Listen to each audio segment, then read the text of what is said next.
and welcome to an all-new episode of Cinetroverts, the show that supports those who eat lunch alone. I'm your host, Mondo, and with me is... Tabitha. Hello, Tabitha. How are you? I'm super. How are you? I'm well, thank you. Radiant, actually. Oh, good. Or as Templeton would call me, crunchy. No, that's wrong. Oh. It might start thinking about crunchy bacon. Oh, okay. So, Radiant? Radiant. We'll just stick with Radiant. There you go. What's the other word? Humble. Humble. And then terrific. I think terrific was in there, right? Some pig. Yeah, he was some pig. I guess I'm some pig. Anyway. You sure are. So, I hope everyone's had a good week. It's been a little bit crazy for us both. It's been busy. We got baby coming. By the time this airs, we'll be 3 weeks in counting until our baby boy is supposed to arrive. Yep. So, let's go ahead and kick off this week before we jump into our topic with... Our most recent watches. What have you watched this week, Abby? I watched a really good movie that's now on Netflix. It came out last year called Christine. Christine. Yes. Not to be confused with the Killer Car movie. Oh. This has nothing to do with that. Okay, so it's not about a guy that gets a car and then the car turns him evil? It is not, no. Oh, okay. Never mind. This is about the news reporter Christine Chubbuck, who shot herself live on air in 1974, I think it was. Wow. It stars Rebecca Hall, who's fantastic in it, and Michael C. Hall, no relation to each other. Wait, Dexter's in it? I told you this. You didn't tell me Dexter was in it. I most certainly did. You just weren't listening to me as usual. I clearly didn't listen. Good Lord. Yes. I totally gotta watch it. Dexter's in it. Oh, now you care. Now I care. You didn't care that it was a very thoughtful, sensitive portrayal of this poor woman's last month. I think it was a month or so. But Dexter's in it, so, you know. Exactly. I see. Anyway, I was kind of sad now that this didn't get really any attention last year because it was really, really good. And I would have liked to see it get some recognition come award season. So especially for Rebecca Hall. She was great. Okay, so is this a direct Netflix film, or is this like... Okay, so it... No, it premiered, it was at Cannes and everything. Cannes, excuse me. What's on your mind, you little pervert? Nothing. Look what you did, you little jerk. Anyway, no, it's on Netflix now though, and it's so good. Wow. It's very sad. So it's a drama. It's a drama, yeah, and obviously you know what it's building to the whole time, and you just feel so much for this woman. I think it does a good job of humanizing her and making you empathize with her. Mm-hmm. And when it's built into that ending, it's not... I mean, it's tense just because you know what's coming. You're like, no, just don't. Mm-hmm. It's really sad, though. So if this show would have been around then, she would have been considered a Cinetrovert. I don't know how much she liked movies, but... she was definitely introverted, though. Kept to herself. Yes, it was sad because she was the kind of, like, she had friends and stuff, and she wanted to connect with people. She just kind of had according to the movie, I'm not trying to speak about the real life person. Right. According to the movie, she just sort of had trouble doing it. Like, at one point, Michael C. Hall's like, we've never really hung out outside of work, and she's like, well, you've never asked me. And he's like, well, you're not exactly approachable. Uh-huh. And I'm like, oh, yeah, I've heard that. So you kind of felt like you identified with some things, right? Oh, yeah. Some things that she was going through was like, oh, yeah, I understand. Really good movie. I highly recommend it. Awesome. Yeah. Yeah, I'm definitely going to have to watch that now. I mean, okay, look, I'll be honest. I was interested because it sounded fascinating and it did actually happen. So, I mean, nonfiction is always really interesting. Mm-hmm. But I'll tell you, I gained a lot more interest because Michael C. Hall's in it. Uh-huh. I'm not trying to say I'll tell you the truth, even if he wasn't in it, I probably would have watched it anyway because it happened. It's part of history. It's fascinating. It's tragic. Oh, yeah. But it's got Michael C. Hall, so. Yeah, he plays the anchor. He's a great actor. He is good. Like, some people think he can only do creepy and play serial killer. I'm like, dude, Homeboy's a theater actor, man. He can do a lot. He's got range. He was great on 6 Feet Under. He's not creepy there at all. Just a very, very sad, struggling man on that show. But what else did you watch this week? Well, we both went to see... we saw something last Sunday and this Friday. Monday. Yeah, right. It was last Monday. We watched Alien Covenant. We watched the Alien Covenant. Which is And then Friday we went to see Wonder Woman. Wonder Woman! Which was much better. Wonder Woman! Yeah, I really loved Wonder Woman, man. It was so good. I enjoyed it a lot.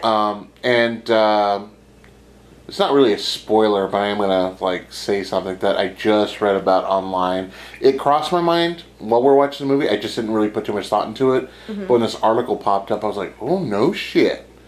They were saying, "Oh, it's possible that Wonder Woman, obviously there's that little nod to Bruce Wayne at the beginning and the end of the movie, but spoiler. But that gas that evil woman doctor comes up with is basically like venom, which is what Bane uses. I've heard that, did they indirectly start setting the groundwork for Bane to enter the DCEU? It's possible. I know. I was like, ooh, I was like, that's fascinating because I'm like, oh, it's like Bane. And it just, quick thought, I wouldn't even trying to connect the dots that way. Right. But this person clearly thought it out more than I did. I was like, oh, yeah. Cool. Yeah, possible. Let's do it. But highly recommend Wonder Woman. It's really fantastic. It makes me feel like a schmuck, cause she's such a good person. She really is. She's such a good person. And that's what superheroes should be, man. I feel like that is a big part of what was missing. Not so much with Batman, because Batman's a darker character. Yeah, but yeah. Especially with Superman, and I don't hate Man of Steel, and I like Henry Cavill, I really do. But Superman is a good guy, Yeah. and he cares. He's the Boy Scout. Yes, and that's really lacking in Man of Steel. Yeah. But Wonder Woman just makes it so clear that she just wants to help people because it's the right thing to do. Yeah. She just hears there's a war going on, and she's like, I have to go. I have to stop it. There's innocent people dying. I need to help them. And she doesn't know them or anything about them. Yeah, she's like, we have to do something. No, this isn't our fight. We got to go. This is where we're going. She's like, no, I'm going to do it. And it's truly a defining moment in comic book movies, and I think kind of movies in general. Man, and she rocked it. Yeah, when she went out into the battlefield. When she marches through No Man's Land. Yeah, that moment incredible. She becomes Wonder Woman. It's like, Wonder Woman! But so good, man. I can't stop gushing about it. I want to watch it again. It's really, really good. It was. It's a breath of fresh air for both movies. It's for all three, man. For movies, comic book films, and the DCEU, man. Yeah. It totally rebirthed the DC films, man. This is the direction they should have been going. This is better late than never. They're finally hit their stride. Hopefully this will turn it around. So I know Joss Whedon is working on Justice League now, just kind of overseeing posts and some minor reshoots and stuff. Apparently it's not too heavy, but due to Zack Snyder's tragic loss, it really sucks. But hopefully Joss Whedon's let me bring you over to my Avengers magic.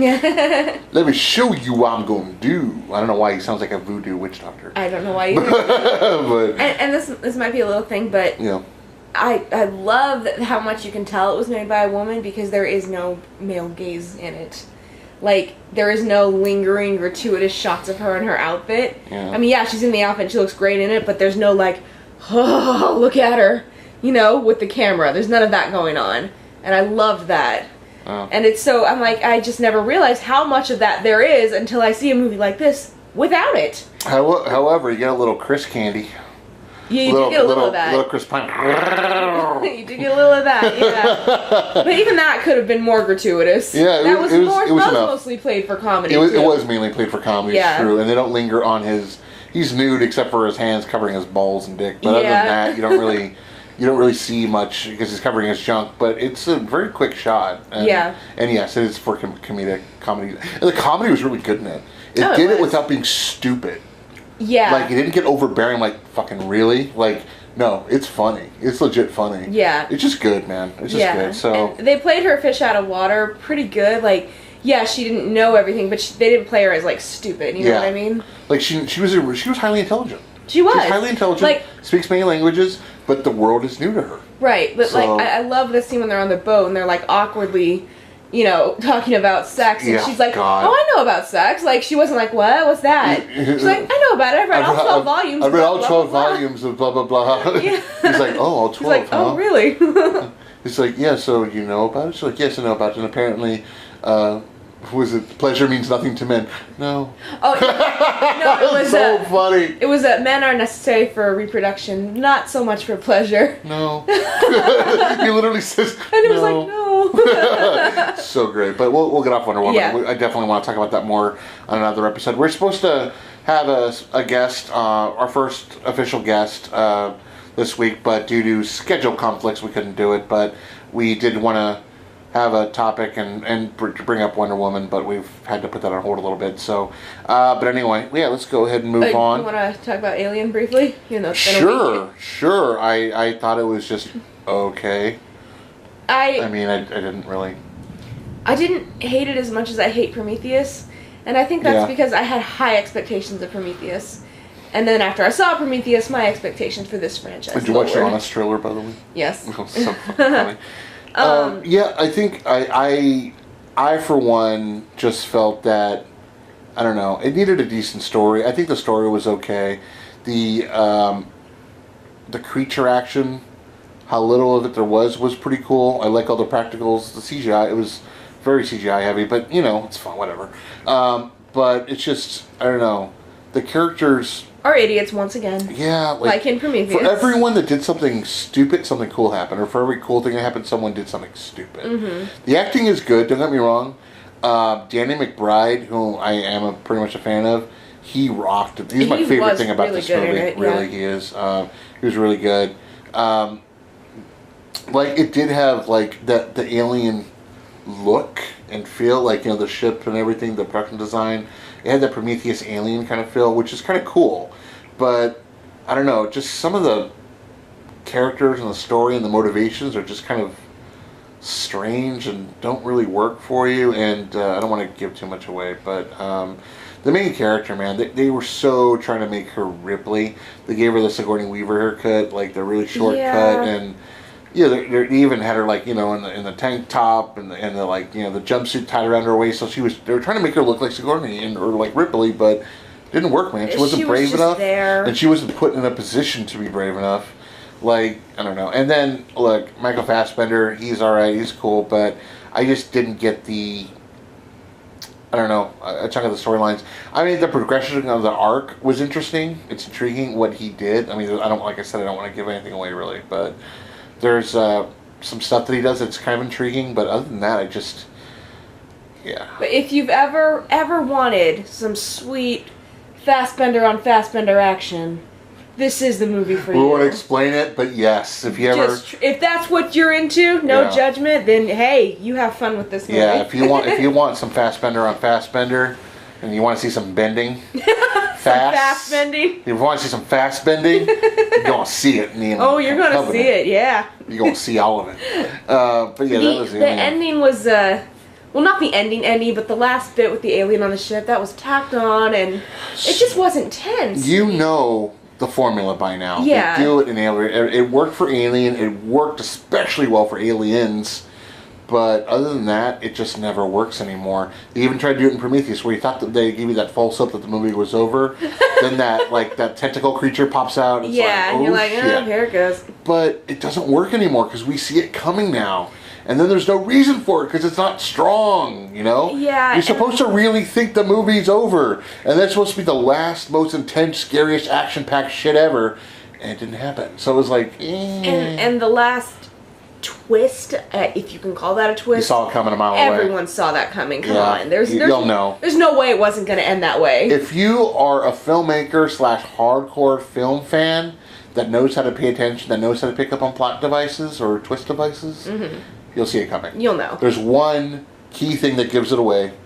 And not saying it's a mistake, because, I'm sure there are plenty of people that watched it and didn't get it because they don't know what to look for. Well, because you're right. Fair enough. Because sure you and I are both versed in the craft, and we are hardcore cinephiles, we picked up on it. And I know plenty of other people did too.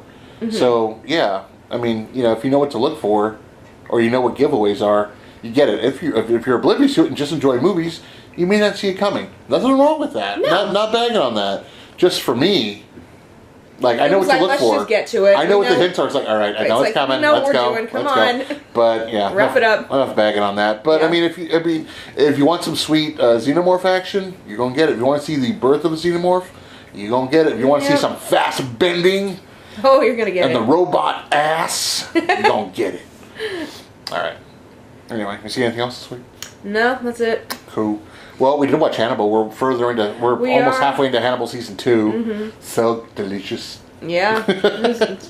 Yeah, it's really picking up now. I'm enjoying season 2 more. I watched a bunch of stuff this week. I mean, apart from my regular... I'm sorry. Are you still... No, you're good. Okay. You're good. I watched a bunch of stuff this week that was intriguing. We watched Get Out with commentary, Jordan Peele commentary. Very interesting Pretty commentary. awesome.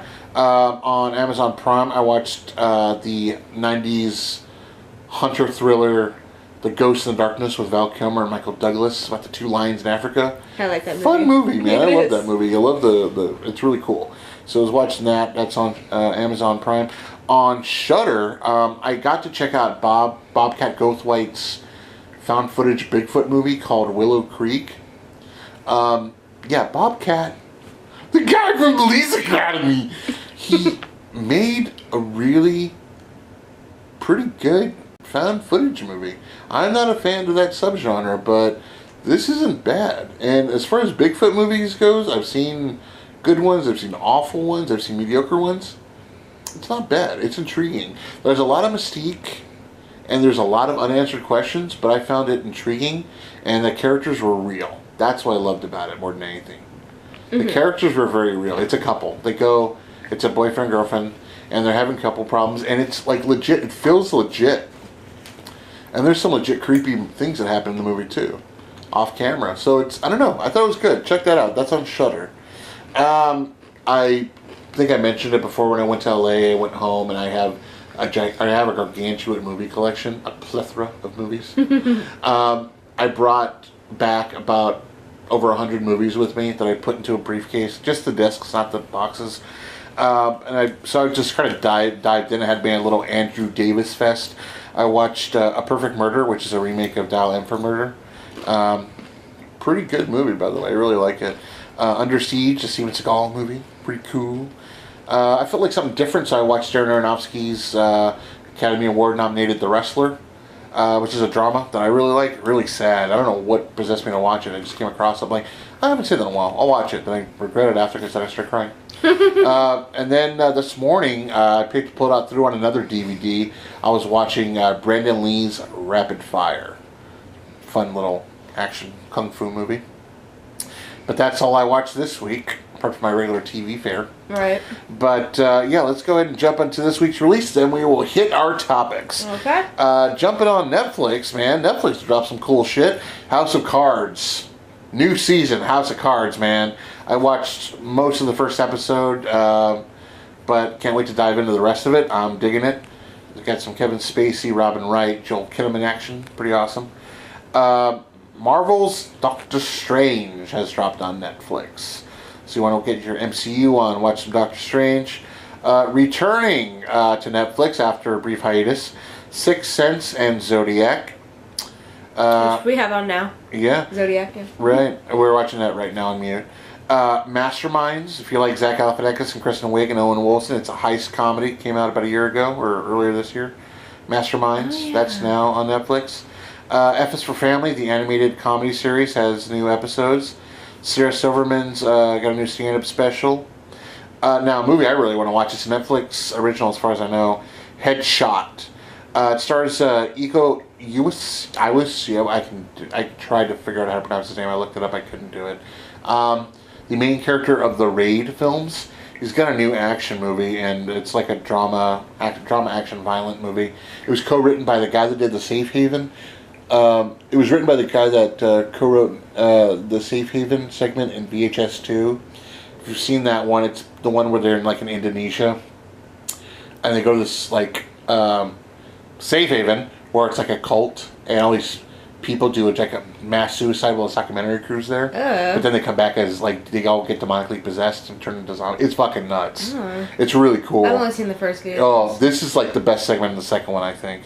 But yeah, man. So that guy, the guy that made Headshot, and it's got the lead of the Raid in it. It's basically about a guy who he plays a young guy in a coma who washes up on shore, and then he starts to get memories of like his violent past and starts to catch up with him, and he and his doctor are in danger. It's kind of like a Jason Bourne type thing.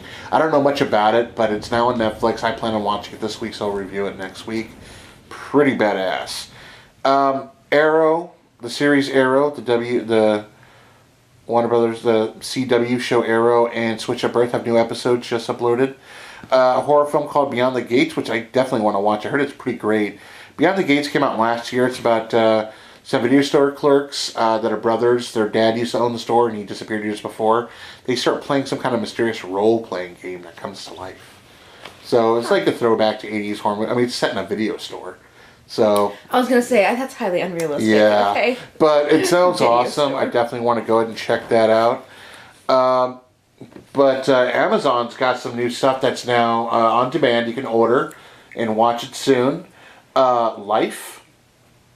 Ryan Reynolds, Jake Gyllenhaal science fiction movie that came out earlier this year, that monster movie, which apparently borrows a shit ton from the first Alien. It looks like it from It looked the trailer. cool, but again, this is one of those movies where if you've seen all the Alien movies, you know what to expect. Yeah, that was one of those movies that I was kind of like, I was ready to go see it. well, I was like, I mean, it looks super just like an Alien knockoff, but it had a really good cast, so I thought, well, maybe there's something in it the trailer's not showing.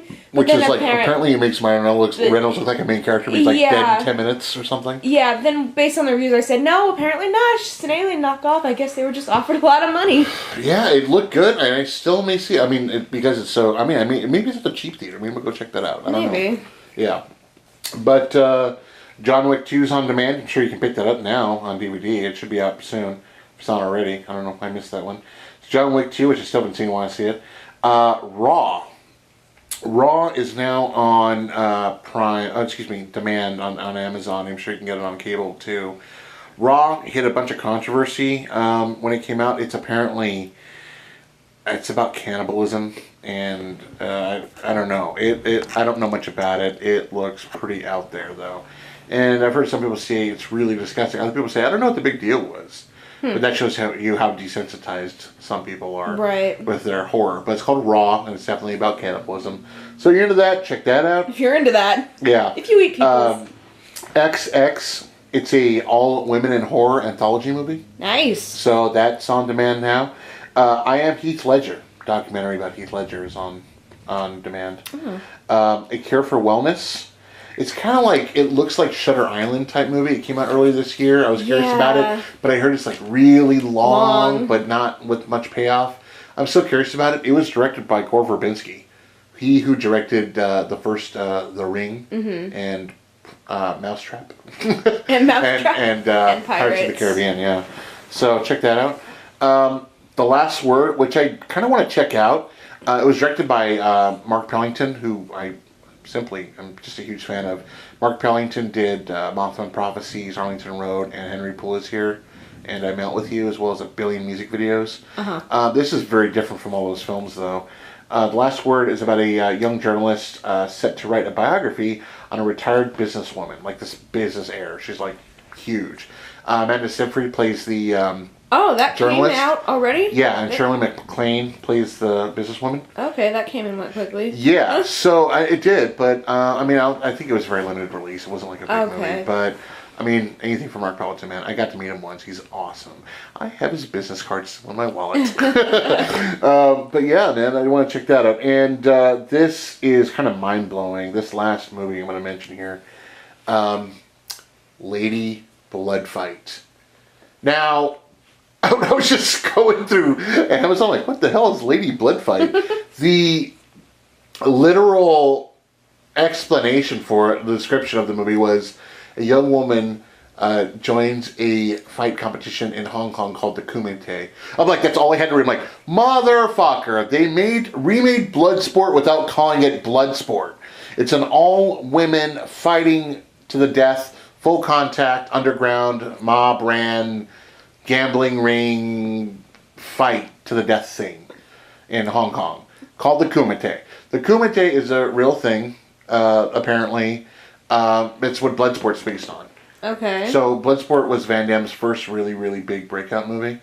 It's based on a guy named Frank Dukes, who was a martial artist who was the first American, I believe, to win. It's a full contact underground fighting tournament that happens once every. I don't think it's every year, but it happened quite a bit. And then yeah, it's full contact, no police, no reporters, not publicized. It's an underground event. It's like a speakeasy, but even more secretive than that.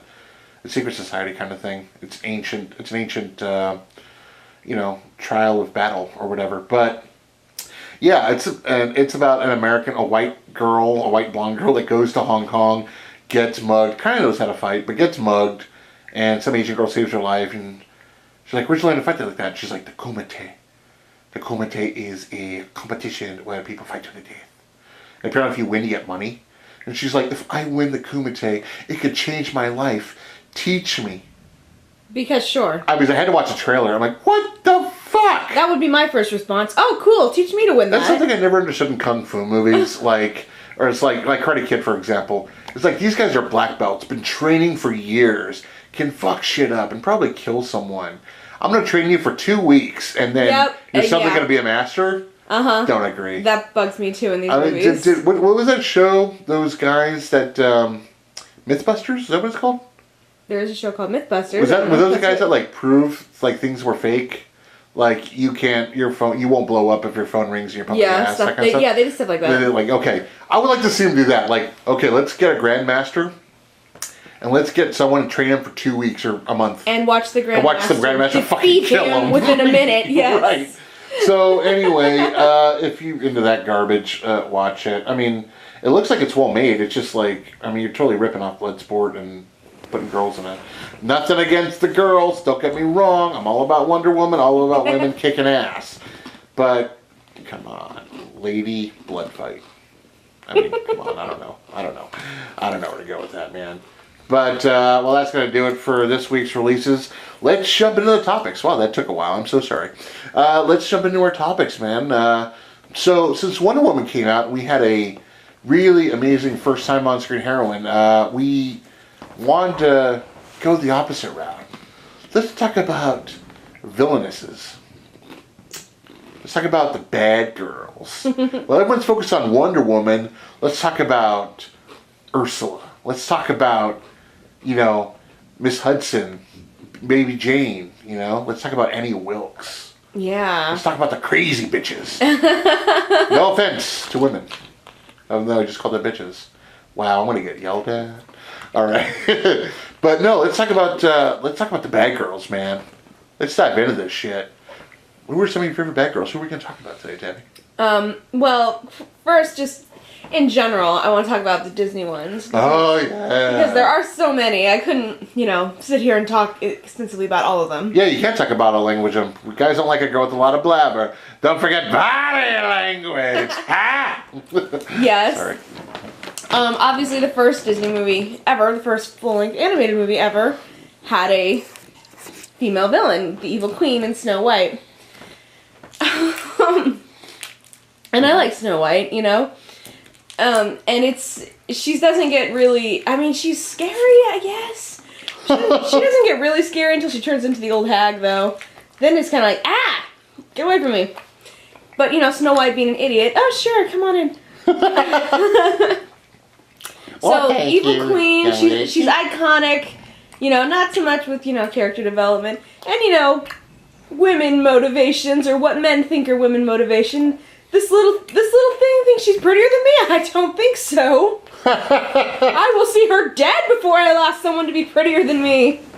And then you got Maleficent from Sleeping Beauty. Well, I think he's the ultimate bad guy in the Disney villainous line, I think. Maleficent, you think? Oh, yeah, man. Yeah, probably. She's hardcore. She's definitely the most evil. She's hardcore. She is. She was all set to, murder a baby. Mm-hmm. Yeah. That's what I'm saying. And crazy. Her motivation seems to be, how dare you not invite me to your baby party? I'll kill you for that. Is there anyone that we should be aware of that was invited to the baby shower? Oh, just this green-faced witch that I know, but, she's cool. I'm sure we're fine. I'm sure she's fine. She's got a pet crow and stuff. She's fine. Maleficent is Natalie's favorite. Oh. She loves Sleeping Beauty so much.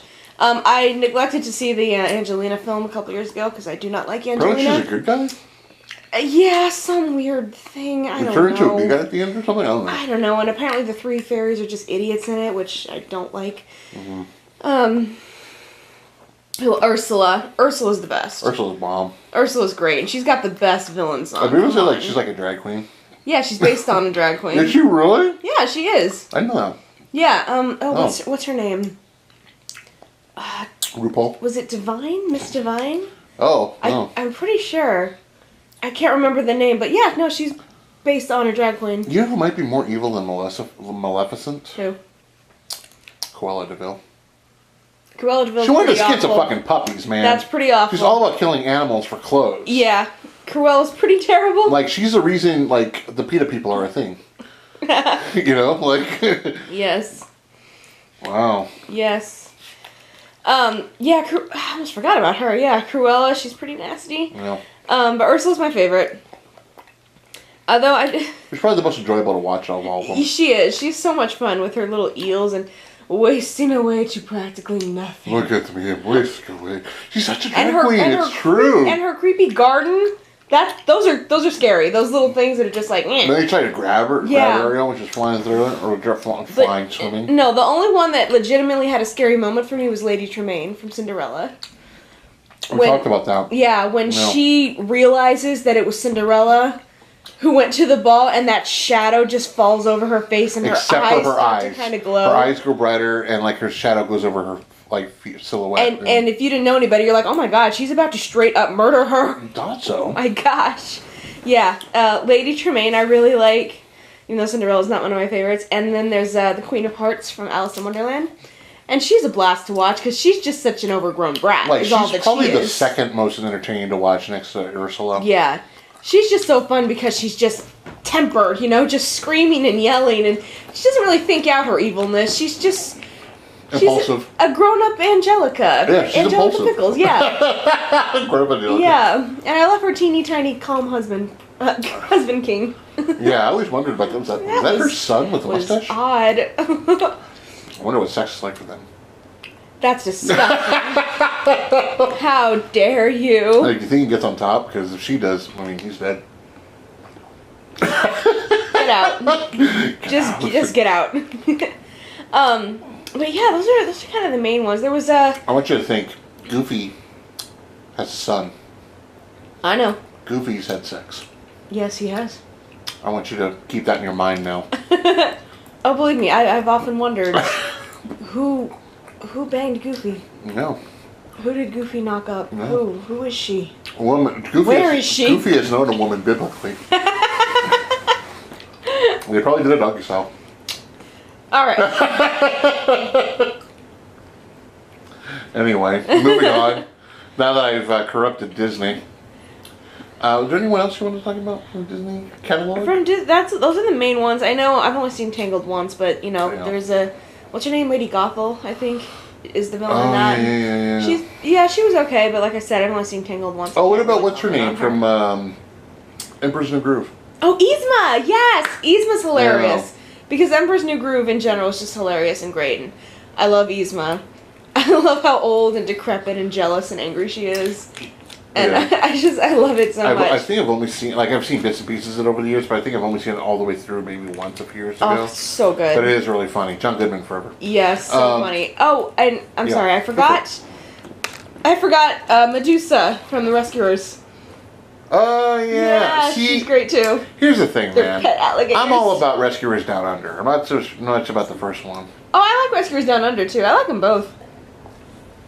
Yeah. I just like Medusa. She's got that sort of evil flapper look happening. I don't know. I really like the way she's drawn. Evil flapper. That's what it looks like. So funny. I love that scene where she's just like peeling off her eyelashes, all her gaudy makeup, and she's just being casually horrible to this little orphan girl. I don't, Adopted? What makes you think anyone would want a little girl like you?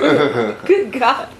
I mean. don't like, I mean, the funny thing about if you look at the darker tones of the Disney evil queens or Disney villainesses, like Ursula, for a great example, she's hilarious and funny and fun to watch, but she's dangerous. Oh, when she turns giant at the end, you're like, So is what's her name? The Red Queen. I mean, Oh, the Queen of Hearts? Queen of Hearts, yeah, man. I mean, she's like real, you know, she's really funny to watch too, but truth is... She has authority. Yeah, she'll cut off someone's head She'll without, you know... She don't care. Here's the thing, I mean, how do you not be able to defeat a pack of cards? Well... I mean, you just...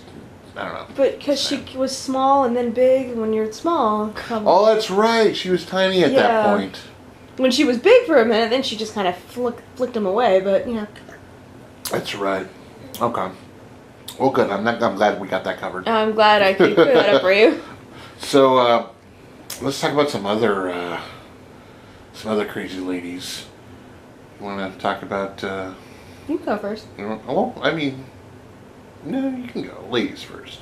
Well, I just went first. Oh, that's true. Technically, you did. Technically, well, that was kind of a group conversation. That was a group, yeah. Okay. Well, I'm going to go ahead and talk about one of my all-time favorite performances ever, and one of my top favorite movies ever too.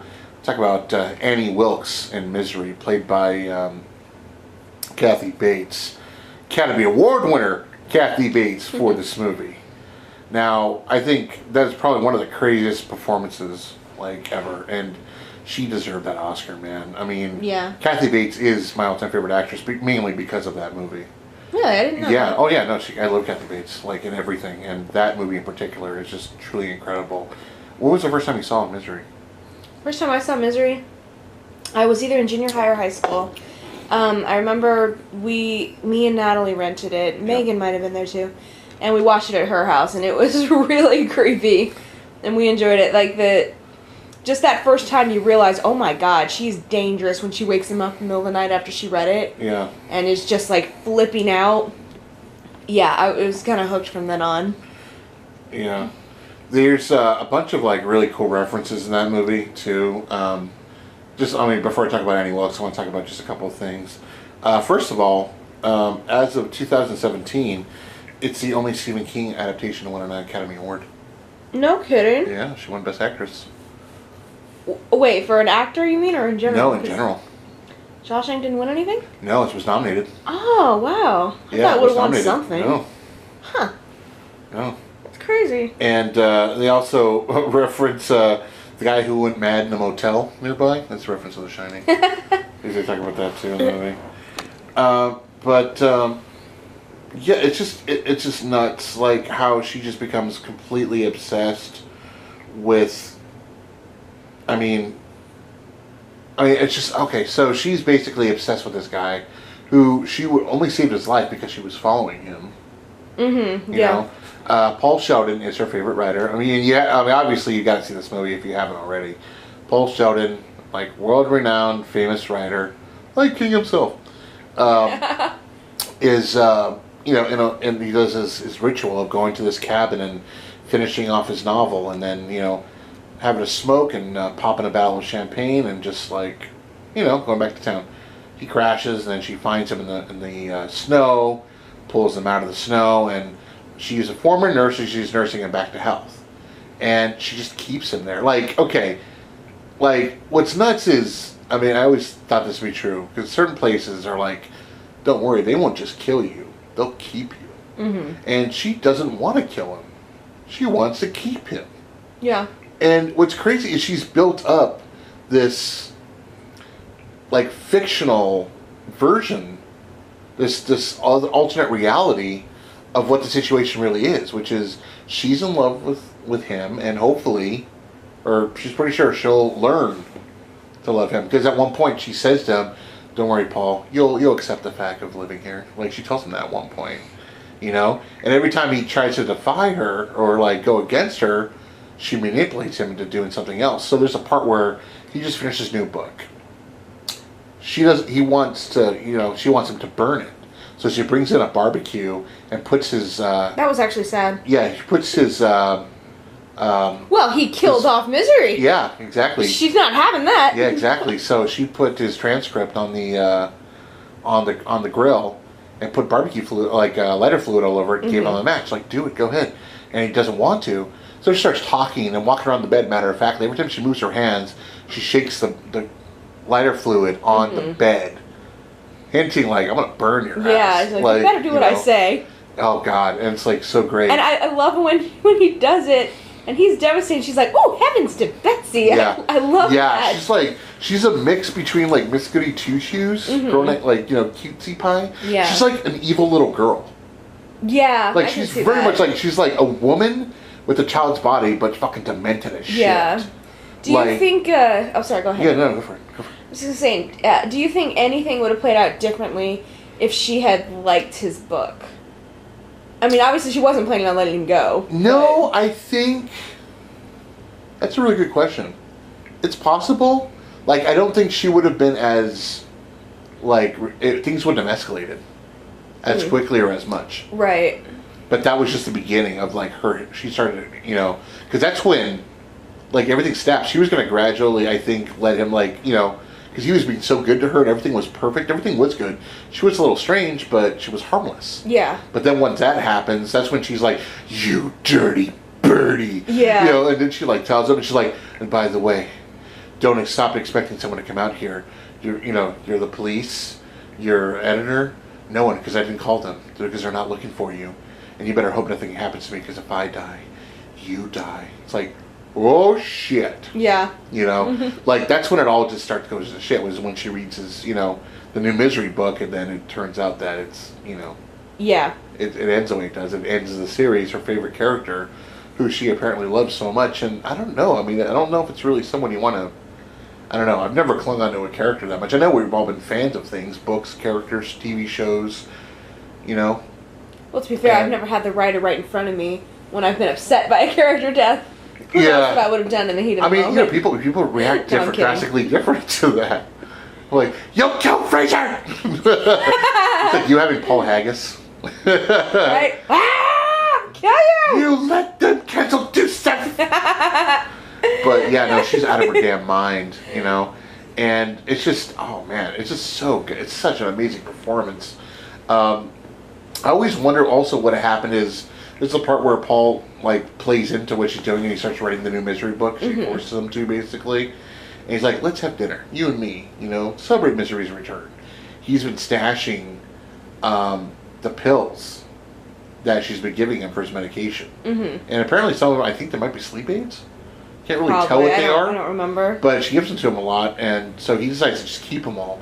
He makes a little, using a napkin or a piece of paper, he makes it into a little envelope and just like keeps opening the capsules and dropping the powder, the narcotic or the drug or whatever it is, into the little envelope, and he keeps it. And then that night when they're having dinner, she leaves. He's like, "Oh, can we get another candle? It'd be really romantic." She's like, "Oh, Paul." And she leaves, and he like pours it into her wine. And then she like knocks over the glass. You don't know for sure if it was accidental or on purpose. Because as crazy as she is and manipulative as she is, she's pretty calculating and methodical. Oh, she totally is.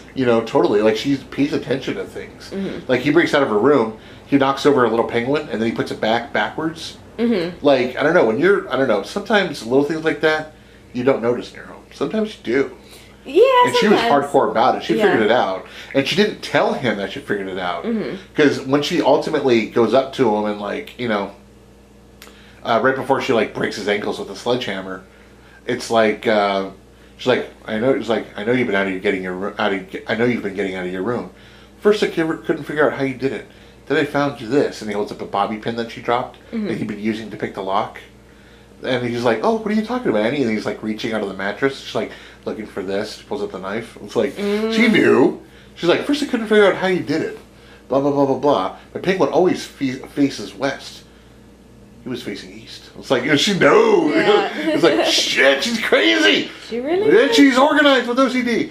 But, no, I just absolutely fucking love that character, Annie Wilkes, man. So awesome. She's great. Yeah. She's terrifying, really. What villainess did you choose to talk about? I chose Amy Dunn from Gone Girl. Oh my gosh! Yeah. She should have won the Oscar, man. Oh, she should have. That movie should have gotten every award that year. Yeah, so good. I read the book about a year, no, not that long. Just a few months, actually, I think, before the movie came out. I don't know, I really like that character. And I know I should hate her more, but Nick, I find so incredibly douchey and so unlikable that I just had not an ounce of sympathy for him through the entire thing, no matter what she did to him. Oh, that Affleck. And I probably should have, because, okay, yes, you're having an affair, that's terrible. Really doesn't warrant you being framed for murder. But still, I don't know. I'm like, maybe I don't feel that sorry for you. Maybe. Little bit. Yeah, not so sorry for you. Yeah. But she's great. She is so, just, that speech is iconic now, but just the whole speech about being a cool girl and how guys use that as the ultimate compliment and how really ridiculous it is, when you break it down. What was the little girl that those kids books are based on called?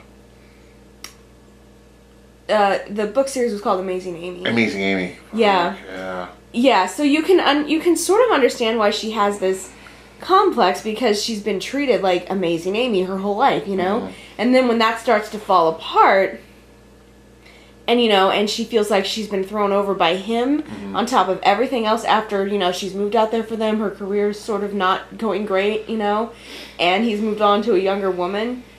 You can understand why she's upset, I mean, obviously, most people would not go to those lengths. I was going to say, the length she goes to, the discipline. Oh, yeah. The discipline you have to have. The coldness, especially near the end when she's plotting to get away from Neil Patrick Harris. Oh, God, yeah. And she just goes there on herself to make it look like she's been violently assaulted. Oh, yeah, with the, she uses a wine bottle. It's like, good God. Yeah. And she doesn't break a sweat. Oh, man. And she is, I think, like a sociopath. She doesn't. Oh, she's she out of doesn't her care. mind. Yeah. She's out of her fucking mind. Oh yeah, she doesn't care about any of this. Well, I think what was crazy about her is like, I don't know, when that part, you see, that movie was brilliantly marketed because you didn't know what it was about. All you knew was about a girl that went missing. Yeah, and her husband may or may not have done it, and that's all that you know. So, and that's brilliant because you walk into it like, I don't know what's going on. And if you read the book, obviously you don't know what to expect. Right. Apparently, I never read the book, but I went with my friend Judith to watch the movie, and she's like, oh, just wait. And we're watching it, and my jaw kept dropping every 20 minutes with that movie. And she's like, oh, just wait. And I'm like, what else could possibly happen? Because I'm trying to figure out, like, what happened to her. Then you see the whole thing of, like, you pick the town gossip as your best friend, and, you lie to her, you make these secrets, you start writing this down. The levels of deception she went to was so... I can't, like... And there are people like that in this world, though. And she knew him so well to know that he would end up... How he reacted and everything, end up starting to dig his own grave with it, too. Like, with the photo op, she goes, he's gonna smile. There he goes, he smiled. Yeah. Right? Yeah, oh yeah, when I went to see it and the midway twist comes through where you find out she's still alive, the people next to me were like, what? Yeah, oh man, I was that way too. I was like, you're kidding. And then when you find out... The whole fake diary she'd been keeping too. Because he didn't know about a lot of that stuff, the diary, all this other stuff. Oh, no, he didn't know about that, yeah. Yeah, she set him up perfectly. She did. And it was just like, no shit. I love that bit where it goes slightly psycho with... Neil Patrick Harris being kind of a little crazy himself. Oh, he was dangerous, yeah. Keeping her in his mansion. And it's like, don't worry, there are cameras everywhere. And she, like, put herself in her own hell, and she's like, oh, no, what do I do now? Yeah, and then he gave her the hair dye, like, here, you'll be back to yourself now. Yeah, it's like, change yourself for me. Yeah. There's a gym if you want to start work on losing weight. Right, just luckily for her, she was smarter than him. Yeah. Yeah. It was mind-blowing, man. It's just so good. And he was really good in it. I've never really seen him play a character like that. No, and he played it so well. Everything about that movie's perfection, but that performance that she gave, man. Oh, she was fantastic. Yeah. So good. Yeah, I mean, she is a villain. She's terrible, and she gets away with it, basically. She gets away with everything she's done. It has the most dreadful ending. You're right, even though he knows, the sister knows, and the one cop knows, or was it the cop or the lawyer? Oh, everyone knows at that point. Yeah, the sister, they know. They just can't. The sister, Medea. And what's her name that plays the cop? I forget her name. Yeah, but they can't prove it. Yeah, man. They can't prove it. And then, I don't think it makes it as clear in the movie, but in the book, it does kind of say that he, against his better judgment, he likes how evil she is, or how manipulative she is. Like, the games they end up playing with each other when he finally catches on, he kind of likes it, so... Yeah. Like I said, against his better judgment, he's like, well, he's getting something out of it. What is he getting out of it? I don't know. He just enjoys the cat and mouse of it. I guess. Does the book end the same way? It ends the same way. Yeah. Wow. She it says we're having a baby. She gets pregnant, and he's like, okay then, and he just stays with her. Yeah. Yeah, and that kid has no chance. Yeah, I know. It's just the things she does, it's just like mind blowing. So she's like she's probably one of the best villainesses in a very long time in cinema. Slowly draining that much blood out of herself to make it look like she really was murdered. Yeah, that is insanity. Mm-hmm. But absolutely. So good, man. I definitely want to talk about one of the greatest movies of all time. It's on the AFI's list somewhere. I forget exactly what number it is. I should have looked that up. Two of the best performances of all time. One of the best villains of all time. I'm talking about Whatever Happened to Baby Jane. I love that movie. Woo! I just wrote a letter to Daddy. Fucking crazy. We all thought this is how the Olsen twins were going to end up. We thought this is what was going to be like. Hey, they're only in their 30s. Let's give them another couple Give them another decades. 20 years and then we'll see where they're at. See what happens. Oh, man. So, Bette Davis, man. Dude. So, man, okay, so there were like so many ideas for her character, but ultimately she ended up doing her own makeup, or at least had the idea of what she wanted to do, which was someone that didn't like really bathe themselves, so she just wanted layer after layer of makeup on them. So that was her thing. Yeah. And she basically was like, no makeup artist would dare touch my face with what I wanted to do. So yeah, it was crazy. And I always wondered, why didn't Hitchcock direct this movie? Like, it would have been so. I mean, it's already great. Yeah. But what would have been like if Hitchcock directed the movie? Turns out when Bette Davis signed on, she tried. Really? Yeah. Oh. Bette Davis tried to get Hitchcock to direct Whatever Happened to Baby Jane, but he declined. Oh, why? Because he was doing publicity for Psycho. Oh. And he was already in development on The Birds. Oh, okay. But just imagine what that would have been like. It would have been better. Like, I mean, and the thing is, it's so good as it is. Yeah, but just in terms of directing, it would have been better. I just can't imagine like what else could have happened, man. But this is like the ultimate. Like, look, you're an only child, so you don't really. No, I'm not. Well, I mean, okay, you grew up for the most part, like kind of by yourself. But so if you've ever had a sibling, there are rivalries, man. There are fights. There is bruises, biting, and blood and crying. You're like, I still remember when she ran me down with a car. I still remember my sister. My sister, definitely. I still have permanent scars on my body from my sister. Tried to feed you a dead bird. She did. She's like, I'm hungry, sister. She's like, you didn't eat your ding ding. No, man, it's just like the ultimate sibling rivalry, man. And then the lengths she goes to like keep her there and manipulate her. It's like, she tried to feed her like, I thought it was a rat. You're right, it was a rat. I was going to say, she was to feed her a dead rat. And she's like, I eat the rat. Oh, yeah. And then the next day she brings her actual food, and she's like hinting that it may be poisoned. She's like, oh, darling, blah, blah, blah. And she's like starving. And she's like, I'm so hungry. Why would you didn't eat your din din. And she starts eating it right in front of her, showing her there was nothing wrong with this food. Yeah. It just messes with her head even more.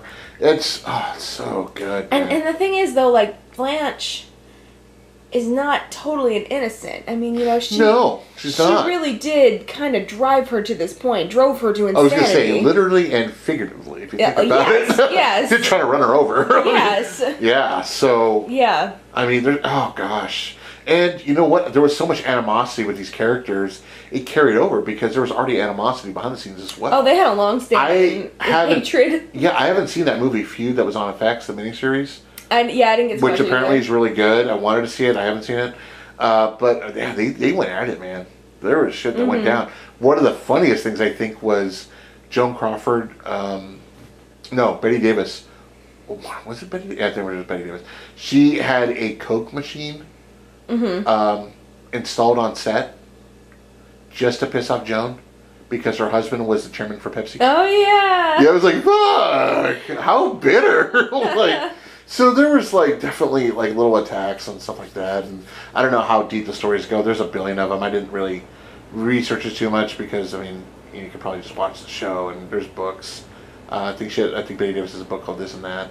Yeah, but yeah, that catch it when it's either on Netflix. Yeah, that rivalry just was really insane. But Yeah, it's just, you could tell, like, there's so much animosity. That's why the characters, the performance are so good that the villain thing happened in real life, kind of. But I think they're both at fault. I don't think one was more the victim than the other. I think they were both divas. Yeah. And just very, which is strange because they were obviously well past their prime when they made this movie, and they hadn't really had a hit or anything in quite a while, so they kind of needed this to do well. You'd think they would have realized that over anything else, but whatever. It did well anyway, so. Yeah, it's such an amazing movie, and just like the performances are just so good.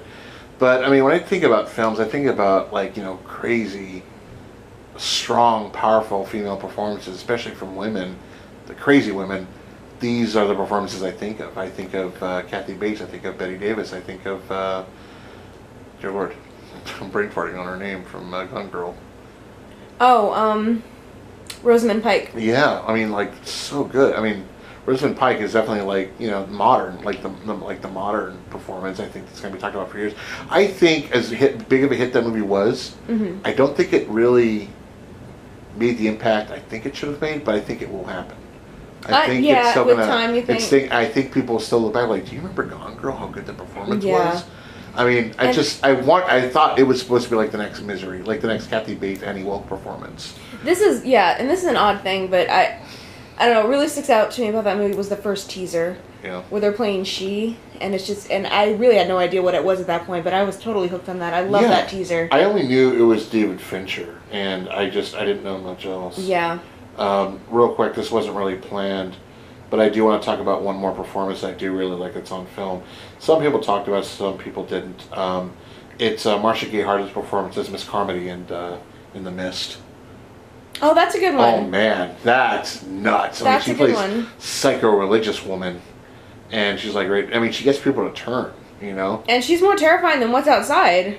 Yeah, and I think that's the craziest thing about the movie. It's like the threat isn't the monsters, and Stephen King has always said himself like, we're the monsters.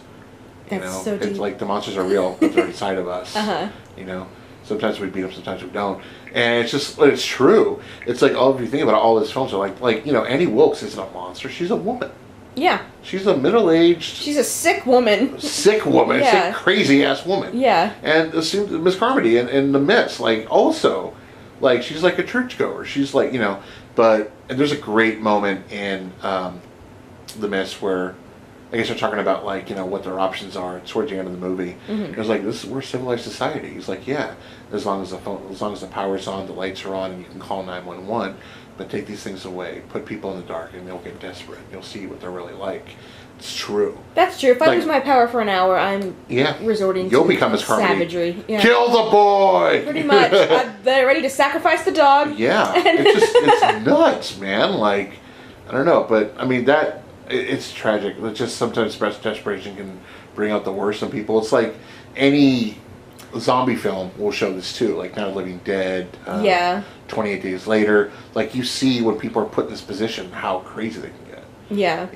And how desperate they can get for survival. Oh yeah, I mean, it says something. When my favorite moment, I don't remember much of The Mist, I've only seen it once, but my favorite moment is definitely when she gets shot in the head. Yeah. I'm like, thank you, God! Toby Jones blasts her ass. Yeah, I'm like, finally, good Lord!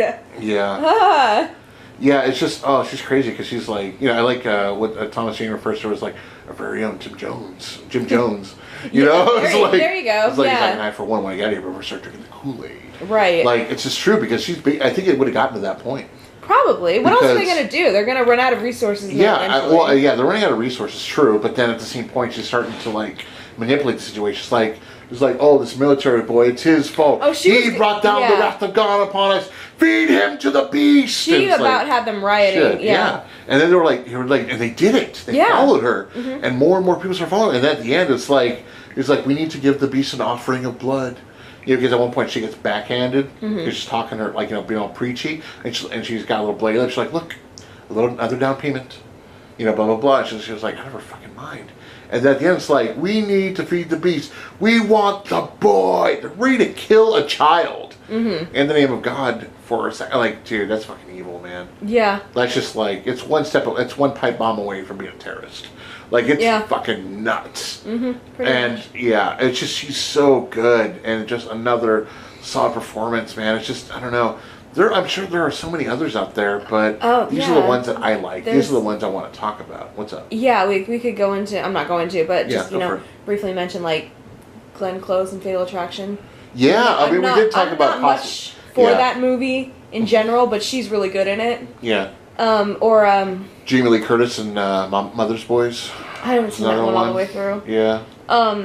Single White Female, that's a really good one. Oh my gosh, yeah. That's a really good one. She's so creepy. Yeah. She walks down with that haircut like, look! Yeah. I'd have been like, no! They tried to remake it, do a remake type thing with like, I forgot the girl's name. It was called The Roommate. Oh, I did see that. It's bad. What's his name's in it? The dude from Never Back Down's in it. Cam Gigandit. Yeah, that guy. I believe you will refer to him as the dude from Twilight. I know for the guy that's from Never Back Down. Oh yeah, he's in Twilight, isn't he? And then who else is in that? It's Minka Kelly? Yeah, it is Minka Kelly. Yeah. And I actually like the other actress. If you tell me the girl's name, I'll probably remember it. But I weren't planning on talking. about it, Leighton Meester, how do you say her first name? Probably. It's probably. Yeah, but that movie's not good.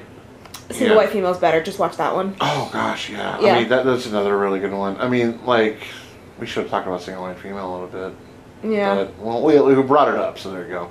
Another one that I was actually looking over my DVD collection. I was almost going to talk about, but I favorite the performances we talked about are our favorites. So we're not saying they're the best and they're the only. These are just our favorites, but I guess we're doing honorable mentions right now. But another one is Hand That Rocks the Cradle. Oh yeah, dude, like chick's got a asthma and she gets her inhaler and just like pumps it until it's empty, and leaves it for her to find. That's pretty. And, it's just like, sick. oh god, she hides it from her. Then when she finds it, dying, gasping for air, it's empty. It's like, how fucked up are you? And if you've ever been out of breath and looking for your inhaler, you'll know how scary that is. It's a terrifying thing. Yeah. This one, Mrs. Danvers, special mention from Rebecca. We did talk about possibly bringing that one up this episode, but let's talk about it real quick. She's unfortunately falls into that trope during the Hays Code era of the evil coded lesbian, but she does. But she's still, that's a great performance and a great character. And that scene where she's showing her around the bedroom. If you don't know what movie we're talking about Alfred Hitchcock's first American film, Rebecca. Mm-hmm. Truly one of the best Hitchcock films. One of the greatest movies in general ever made. Yeah. And it's not like an overt horror film. It's just this level of unease. It's a gothic drama. Yeah. I think is the best way to describe it. The movie's extremely atmospheric. Oh yeah, absolutely. And you just feel freaked out the whole time, Yeah. Because, something went down here. Something's not right here. Yeah, it's set at a mansion, like in the... Where are they? What country are they in? Because they're not in America. I think they're in England. I think they're in England. Yeah, So, and then she's at one scene where she's getting to her, it's like, there's a balcony. If you'd like, you can go out and just jump down. Do it now. Yeah, she almost talks her into killing herself. Yeah. It's like, whoa! Yeah. Such a great... I mean, she was nominated for an Oscar, if I remember correctly, right? I think so. She didn't win. I believe she was nominated, though. The movie won Best Picture? I think it did, yeah. Yeah. Really, really good. It did win Best Picture. Mm-hmm. And Hitchcock, man, was definitely nominated. He should have won for that one. I mean, he should have won for so many of his films, but that one, man. Yeah. Woo! Yeah. That performance was solid, though. But, guys, if we're missing a performance, man, tell us. Talk about the film. Oh, you know what? I'm going to throw one in for fun. What? Mrs. Fratelli in The Goonies. Oh, hey, she's great. She's everything. Anne Ramsey is amazing in everything. Yeah. Comes a pip. Like Throw Mama from the Train is one of the best. Is one of my all-time favorite top 5 comedies of all time. Hands down. I love her and everything she did. But, like Mr. Fratelli in The Goonies, though, she's pretty great. She's ready to kill kids in that movie. Oh, yeah. She don't care. She's like, whatever. You want to play pirates? It's so great. Oh, man. But, so many we can talk about, guys. Yeah. But we just wanted to talk about our favorites this week. And, well, hope you enjoy. Hope we gave you a little bit of trivia. Give some food for thought if you haven't seen these movies, but highly recommend these movies. Single White Female, Hand That Rocks the Cradle, Alfred Hitchcock's Rebecca, don't see The Roommate. Whatever Happened to Baby Jane, Gone Girl, Misery, all great movies with really strong women performances playing villains, man. Yes. So good. Highly recommend these films. Watch them. If we missed any, drop them on the Facebook. Drop them on our Facebook page, man. Let us know what we missed, and we'll bring it up next week. We will be back next week with an all-new episode. Hopefully, we'll have our guest on next week as well. In the meantime, guys, stay inside, watch TV. I'm your host, Mondo. And I'm Tabitha. Have a great week, guys. See you next time. Bye.